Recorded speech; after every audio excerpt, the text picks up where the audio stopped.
Sir DMK ఈరోజు meeting పెట్టింది. దీనివల్ల బీజేపీకి ప్లస్ అవుతుందా? మైనస్ అవుతుందా?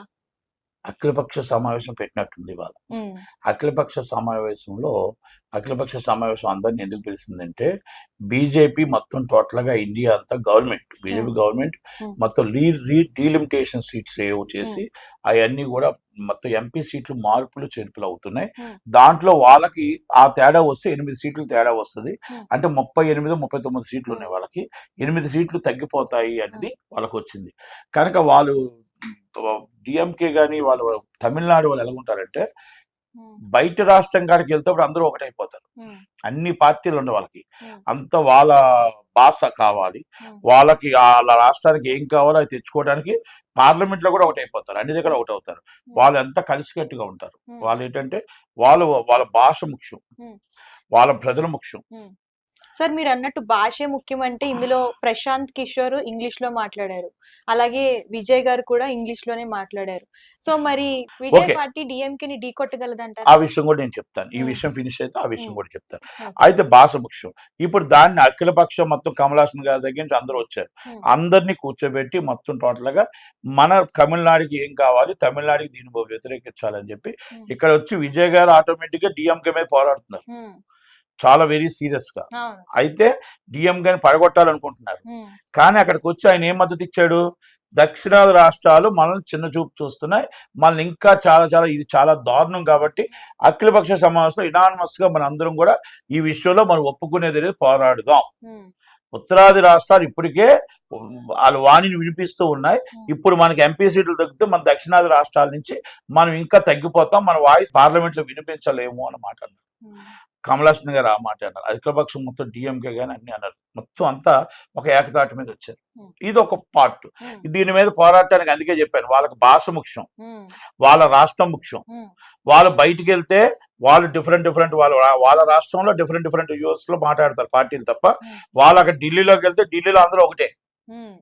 ఢిల్లీలో తమిళనాడు మన రాష్ట్రమే వాళ్ళకి ముఖ్యం, తమిళనాడు ప్రజలకు ముఖ్యం. తమిళనాడు కోసం ఏదైనా కావాలంటే వాళ్ళు డెవలపింగ్ కోసం ఏదైనా తెచ్చుకుంటారు తప్ప వాళ్ళు కొట్టుకోరు. మన ఆంధ్రప్రదేశ్ లాగా, ఆంధ్రప్రదేశ్ తెలంగాణలో ఎక్కడెక్కడే కొట్టుకుంటారు, ఏ పార్టీ ఆ పార్టీ వాళ్ళలా కొట్టుకోరు. కాంగ్రెస్ పార్టీ వాళ్ళు కూడా అక్కడ మళ్ళీ భాస్కర్ ప్రాధాన్యత ఇస్తారు. ఎందుకంటే జీకే మోపనార్ గారు ఉన్నారు, ఎంతో మంది ఉన్నారు, కామరాజు గారు, చాలా మంది ఉన్నారు. వాళ్ళ పార్టీ ఎప్పుడు కూడా పార్టీ లైన్ కాదు, వాళ్ళ రాష్ట్రానికి ఎక్కువ ప్రాధాన్యత ఇస్తారు. ఇప్పుడు ఈ కొత్తగా విజయ్ గారు పార్టీ పెట్టారు, కొన్ని లక్షల మంది జనం వచ్చారు, ఆయనకి మంచి ఫాలోయింగ్ ఉంది, మంచి ఫాలోవరు. ఆయన ఎట్టి పరిస్థితుల్లో ఆయన అభిమాని కాబట్టి మరి చిరంజీవి గారికి, ఇక్కడ పవన్ కళ్యాణ్ గారికి ఎంత ఫాలోయింగ్ ఉందో ఆయనకి అంత ఫాలోయింగ్ ఉంది. అంత ఫాలోయింగ్ లో ఆయన మొత్తం టోటల్గా జనాలు వచ్చేసిన తర్వాత అందరూ వచ్చారు, మొత్తం టోటల్గా మాట్లాడాడు, ఇంగ్లీష్లో మాట్లాడి తర్వాత వణిక్కమని చెప్పాడు, తమిళ భాషలో కొంత చెప్పాడు. అయితే తమిళ వాళ్ళకి నచ్చింది ఏంటంటే ఆయన ఇంగ్లీష్లో మాట్లాడు. పరభాష నటులకి పరభాషలో ఉన్న మాటలకి వాళ్ళు ప్రాధాన్యత ఇవ్వరు. వాళ్ళ భాష నటులకి వాళ్ళ భాషలో వాళ్ళది ఏదైతే సాంప్రదాయం ఉన్నాయో దానికి ఎక్కువ ప్రాధాన్యత ఇచ్చేదే తమిళనాడు. వాళ్ళ సాంప్రదాయాన్ని ప్రాధాన్యత ఇస్తారు, భాషను ప్రాధాన్యత ఇస్తారు. ఇక్కడ ఆయన వచ్చి కొన్ని ఇంగ్లీష్లో మాట్లాడాడు, ప్రశాంత్ కిషోర్ వచ్చి ఇంగ్లీష్లో మాట్లాడాడు. ఈ పార్టీకి ఓటేస్తారా? రేపు డిఎంకే పార్టీని పడగొట్టడానికి అంత ఛాన్స్ ఉంటుందా అనేది డౌట్ఫుల్. ఇక్కడ డిఎంకే అనేది పాతుకుపోయింది. ద కరుణానిధి గారు మొత్తం టోటల్గా అంతా వాళ్ళ దగ్గర నుంచి ఎప్పటి నుంచి వాళ్ళకి ఓటు శాతం ఉంది. డిఎంకే కూడా స్టాలిన్ గారు బాగానే చేస్తున్నారు. కనుక వాళ్ళని మనం దెబ్బ కొట్టాలంటే అన్నా డిఎంకే ఉంది, అన్నా డిఎంకే అందరినీ కలుపుకుంటే డిప్యూటీ సీఎం తీసుకోమని చెప్పి మన ప్రశాంత్ కిషోర్ గారు సలహా ఇచ్చారు, ఏది పవన్ కళ్యాణ్ గారి లాగా.